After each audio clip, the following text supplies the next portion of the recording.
Hello everyone. आज का जो हमारा चैप्टर है वो है ह्यूमन हेल्थ एंड डिजीज़ और इस चैप्टर को हम एनसीईआरटी के अकॉर्डिंग कंप्लीट करने वाले हैं। और सबसे पहले हम इसमें बात करेंगे इंट्रोडक्शन पार्ट की। तो इंट्रोडक्शन अगर हम देखते हैं तो सबसे पहले एक साइंटिस्ट का नाम दिया गया है, वो है विलियम हार्वे। ठीक है, तो विलियम हार्वे एक ऐसे साइंटिस्ट थे जिन्होंने ब्लड परिसंचरण तंत्र मतलब कि ब्लड सर्कुलेशन की डिस्कवरी की थी। ठीक है, दूसरे साइंटिस्ट आते हैं इसमें हिप्पोक्रेट्स। इन्होंने क्या बताया था, इन्होंने दिया था good humour hypothesis. Good humour hypothesis क्या होती है कि बॉडी के अंदर फ्लूइड्स का वाले बॉडी में फ्लूइड की बैलेंसिंग होती है ना, और अगर फ्लूइड बैलेंस, इन्होंने 4 टाइप के फ्लूइड्स बताए थे, 4 फंडामेंटल बॉडी फ्लूइड। अगर इन 4 फंडामेंटल बॉडी फ्लूइड की बैलेंसिंग होती है ना बॉडी के अंदर, तो बोल देंगे इसको हम कंप्लीटली हेल्दी ह्यूमन बींग्स हैं। वो 4 फंडामेंटल बॉडी फ्लूइड कौन कौन से थे? ब्लड हो गया, yellow bile, black bile and फ्लेलगम।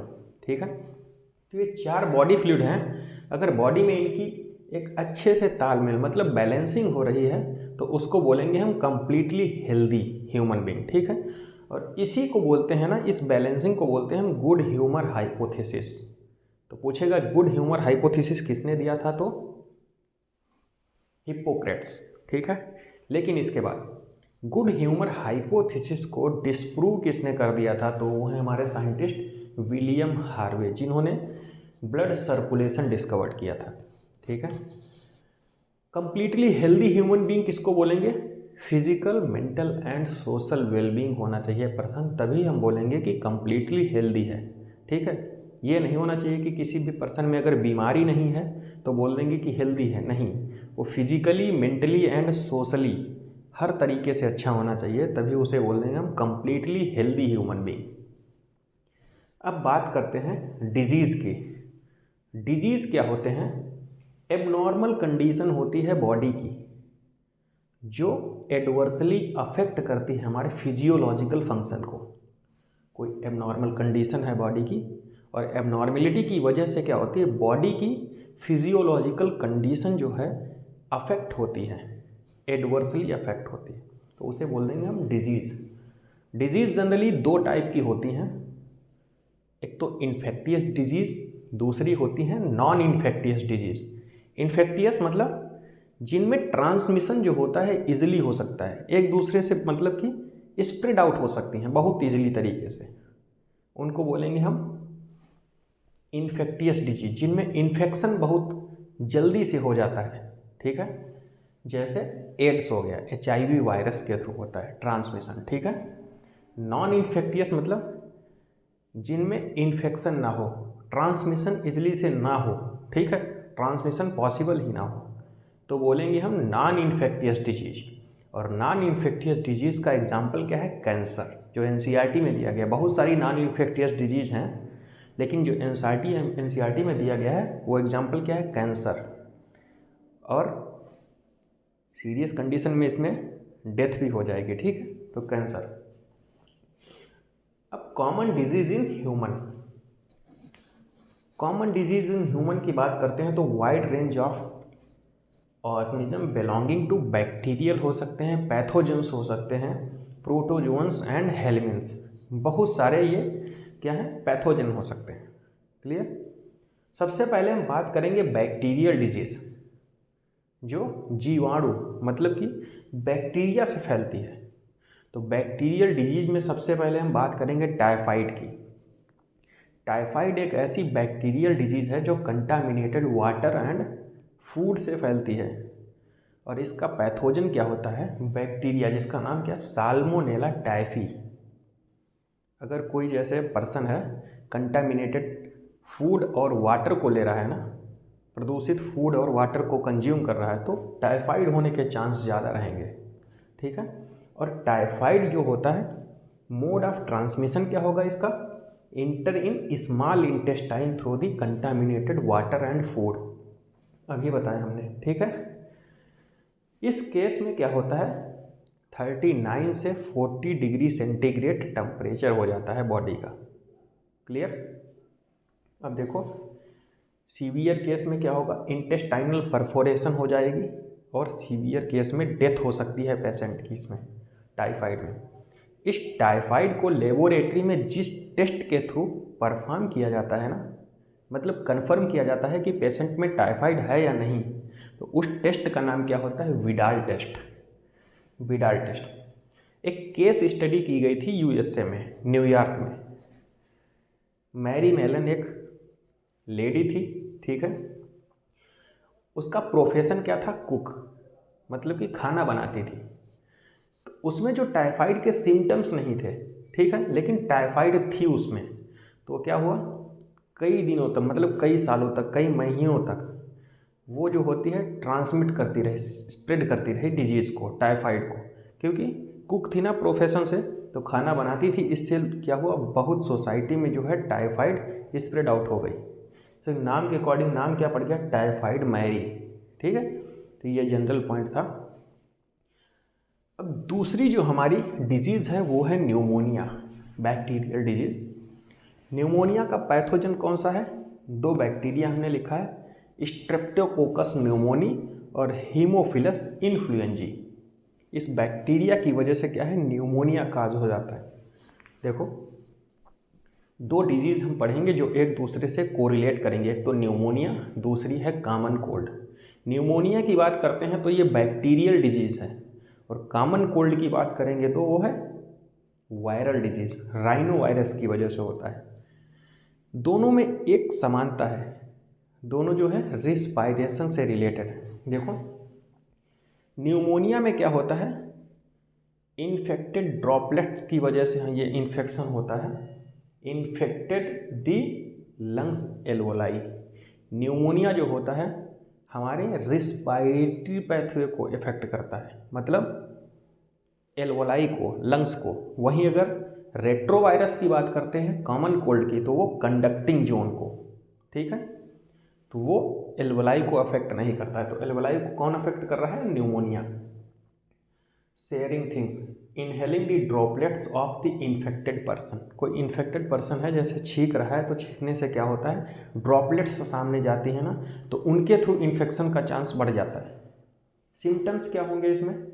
Fever, chills, headache and कफ होगा, ये जनरल सिम्टम्स हैं। लेकिन एक चीज़ क्या होगा इसका, ये जो लिप्स और फिंगर है ना, वो ग्रे कलर से ब्लू कलर में चेंज हो जाएंगे, तो पता चल जाएगा कि भाई न्यूमोनिया है यहाँ पे। क्लियर? तो ये हो गया दूसरी डिजीज हमारी, न्यूमोनिया।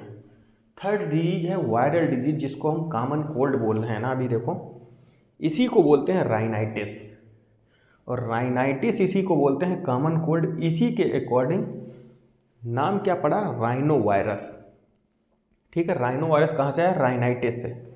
तो infect respiratory passage but not lungs. Lungs को कौन इन्फेक्ट कर रहा था? हमारा न्यूमोनिया। और हमने क्या बताया था, कॉमन कोल्ड क्या है? रिस्पायरेटरी पैसेज को इन्फेक्ट करेगा, लंग्स को इन्फेक्ट नहीं करेगा, ठीक है। मोड ऑफ ट्रांसमिशन वैसे ही है, ड्रॉपलेट्स इन्फेक्टेड, ठीक है। तो इनहेलिंग ड्रॉपलेट्स और कंटामिनेटेड ऑब्जेक्ट्स के थ्रू फैलेगा, ठीक है। सिम्टम्स क्या हो गए इसमें? नेजल कंजेशन, ठीक है, पैसेज जो होता है एकदम से रूंध जाता है, ठीक है। और हार्सनेस, भारीपन महसूस होगा, कॉमन कोल्ड में नहीं, हेडेक होती है। तो ये सब सारे सिम्टम्स हैं। और ये जो कॉमन कोल्ड होता है ना, वायरल डिजीज राइनो वायरस के थ्रू 3 से 7 दिन में ऑटोमेटिक सही हो जाता है, ठीक है। ज़्यादा ट्रीटमेंट की रिक्वायरमेंट नहीं होती है इसमें। अब देखो है हमारा प्रोटोजोअन डिजीज। प्रोटोजोआ की बात करते हैं तो मलेरिया।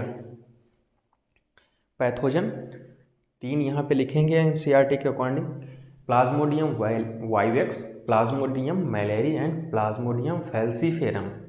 जो थर्ड हमने बताया प्लाज्मोडियम फैल्सीफेरम, ये मैलिग्नेंट मलेरिया काज करता है, ठीक है। फैटल होता है, डेथ हो सकती है, सबसे सीवियर केस प्रेजेंट होता है इसमें, ठीक है। सीवियर काज कर सकता है ये। ट्रांसमिशन किससे होगा? फीमेल एनोफ्लीज मॉस्क्यूटो से। फीमेल एनोफ्लीज मॉस्क्यूटो जो है ट्रांसमिटिंग एजेंट है किसका? मलेरिया का। सिम्टम क्या होंगे? हीमोजोइन। अभी आगे इस स्टेज में हम पढ़ेंगे लाइफ साइकिल में। हीमोजोइन क्या होता है? Toxin produced by Plasmodium. Plasmodium के थ्रू ये हीमोजोइन जो है प्रोड्यूस होता है ये टॉक्सिन, और ये जैसे ही हमारी रैप्चर्ड आरबीसी से बाइंड करता है ना, तो जैसे ही रैप्चर्ड आरबीसी से बाइंड करता है तो हमको क्या ठंड लगने लगती है, ठीक है, फीवर आने लगता है। तो ये सब सारे सिम्टम्स हैं इसके। नेक्स्ट क्या देखो, चिल एंड हाई फीवर 3 से 4 दिन के गैप में। अगर 3 से 4 दिन के गैप में हमको फीवर आ रहा है ना, तो हम थोड़ा बहुत तो ये कन्फर्म कर सकते हैं कि मलेरिया हुआ है, ठीक है। तो ये सिम्टम्स हैं इसके। 3-4 दिन के गैप में अगर फीवर आ रहा है तो बोल सकते हैं कि मलेरिया हो सकता है, ठीक है। बाकी तो टेस्ट से कन्फर्म करेंगे, लेबोरेटरी टेस्ट। अब life cycle of Plasmodium.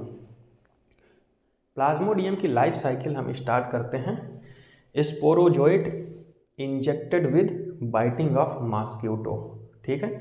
Infectious stage है ना स्पोरोजोइट, तो ये मॉस्क्यूटो के बाइट करने से। दूसरे स्टेप में क्या है, पैरासाइट जो होती है लिवर सेल हिपैटोसाइट में एंट्री कर जाती है, और हिपैटोसाइट में क्या होता है, एसेक्सुअल रिप्रोडक्शन हिपैटोसाइट सेल में। फिर parasite asexual reproduce in liver cell, burst कर देता है इसको। तो पूछेगा लीवर सेल में सेक्सुअली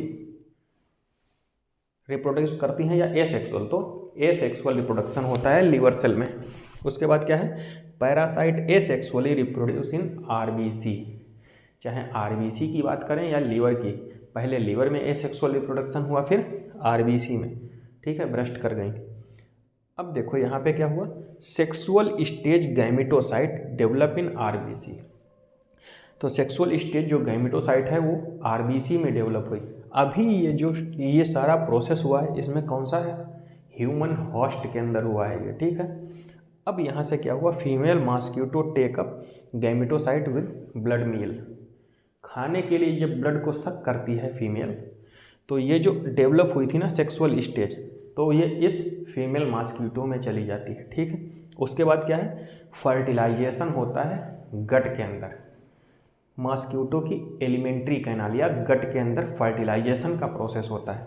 फर्टिलाइजेशन के बाद क्या होता है, इन्फेक्टियस स्टेज जो होती है escape from gut and migrate to salivary gland. Salivary gland में आ जाती है उसकी इन्फेक्टियस स्टेज। अब जैसे ही दूसरा मॉस्क्यूटो ह्यूमन के काटेगा ना वो, तो क्या हुआ, सेलाइवरी ग्लैंड से वो इन्फेक्टियस स्टेज उस हेल्दी पर्सन में चली जाएगी, ठीक है। फिर से पूरी लाइफ साइकिल स्टार्ट हो जाएगी। तो ये जो प्रोसेस हुआ है ना, ये मॉस्क्यूटो होस्ट में हुआ है और ये ह्यूमन होस्ट में। तो ये भी पूछ सकता है कि मलेरिया पैरासाइट जो होते हैं उसके लिए होस्ट कितने होते हैं, 2, एक तो मॉस्क्यूटो, दूसरा ह्यूमन होस्ट, ठीक। तो ये ओवरऑल लाइफ साइकिल हो गई हमारी प्लाज्मोडियम। एक चीज़ और, मलेरिया मच्छर की वजह से नहीं होता है, मलेरिया प्रोटोजोन की वजह से होता है। मच्छर क्या होता है, ट्रांसमिटिंग एजेंट होता है, ठीक है, वेक्टर होता है। तो ये भी बात याद रखिए। अब नेक्स्ट क्या है, अमीबियसिस, अमीबिक डिसेंट्री। और ये कॉज कौन करता है, देखो पैथोजन कौन सा है, प्रोटोजोआ, एंटमीबा हिस्टोलिटिका, ठीक है। ये प्रोटोजोआ है, इसकी वजह से क्या होती है, अमीबिक डिसेंट्री होती है। ट्रांसमिशन क्या होता है, हाउस फ्लाई। जैसे इसमें ट्रांसमिटिंग एजेंट कौन सा था मलेरिया में, फीमेल एनाफ्लीज, ऐसे है अमीबियसिस में क्या होती है, फीमेल हाउस फ्लाई, ठीक है। हाउस फ्लाई बोल सकते हैं, मैकेनिकल कैरियर की तरह बिहेव करती है। सिम्टम्स क्या होगा, कॉन्स्टिपेशन होगा, अपच, ठीक है। एब्डोमिनल पेन होगी, stool with excess mucus and blood clotting हो जाएगी। ये सारे इसके सिम्टम्स हैं। लास्ट जो हमारी डिजीज़ है इस लेक्चर की वो है एस्कैरियसिस। एस्कैरियसिस क्या होती है, जो बच्चे छोटे होते हैं ना, मिट्टी खाते रहते हैं, उसकी वजह से क्या होती है, देखो पैथोजन क्या है, एस्कैरिस है, इंटेस्टाइनल पैथोजन, इंटेस्टाइन का पैरासाइट होता है, ठीक है। ट्रांसमिशन किससे, सॉइल, कंटामिनेटेड फूड, वेजिटेबल्स, ठीक है। तो सिम्टम्स क्या होगा, इंटेस्टाइनल ब्लीडिंग होगी, मस्कुलर पेन होगा, फीवर होगा और ब्लॉकेज ऑफ इंटेस्टाइन, ठीक है। मिट्टी के थ्रू पहुंच जाते हैं पेट के अंदर, इंटेस्टाइन में, ठीक है। वहाँ पे क्या होता है, बहुत सारे अंडे देते हैं ये एस्कैरिस, तो उसकी वजह से क्या होते हैं, बहुत सारी एस्कैरिस का फार्मेशन हो जाता है और इतने एस्कैरिस बन जाते हैं कि इंटेस्टाइन जो हमारी एलिमेंट्री कैनाल है, इंटेस्टाइन सॉरी, ठीक है, उसमें क्या होता है, ब्लॉकेज क्रिएट हो जाता है, बहुत सारे एस्कैरिस फार्मेशन हो जाता है। इसकी वजह से जो होती है इंटेस्टाइन होती है ब्लॉक कर जाती है। तो इंटेस्टाइनल ब्लॉकेज किसका उसका है सिम्टम्स ये एस्कैरियोसिस। तो ओवरऑल हमने ये यहाँ पे कुछ डिजीज़ को कंप्लीट कर लिया है और जो बची हुई डिजीज़ेस हैं उनको हम नेक्स्ट लेक्चर में कंप्लीट करने की कोशिश करेंगे। ठीक है, थैंक यू।